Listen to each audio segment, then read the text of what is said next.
काल आमराईजवळ वादळात वृक्ष कोसळून आई व पुत्राचा दुर्दैवी मृत्यू. नंदुरबार तालुक्यातील बाल आमराई ते कळंबा दरम्यान दुपारी 12 वाजेच्या सुमारास माता पुत्राचा झाडाखाली भीषण अपघात.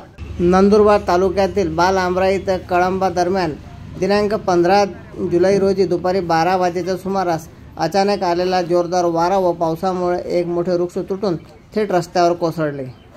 यावेळी या मार्गावरून दुचाकीवरून जात असलेले दीपा गावित वय 48 तर त्यांचा मुलगा दिशांत गावित वय 23 हे दोघं राहणार वासदा झाडाखालून जात असताना झाड कोसळले व भीषण अपघात घडला.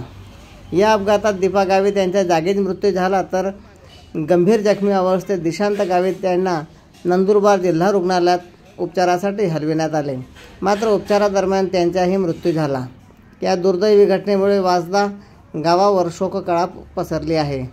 दरम्यान पावसाळ्यात धोकादायक झाडांची छाटणी व देखभाल प्रशासनाकडून वेळेवर न झाल्यामुळे दुर्दैवी प्रकार घडल्याचा आरोप स्थानिकांनी केलेला आहे. अचानक झाड कोसळल्यामुळे वाहन चालकांमध्ये भीतीचे वातावरण निर्माण झाले आहे.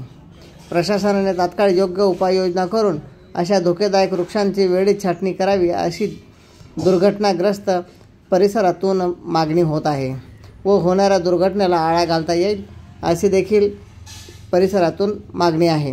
चंद्रकांत चव्हाण, श्रीजी न्यूज 24 अक्कलकुवा.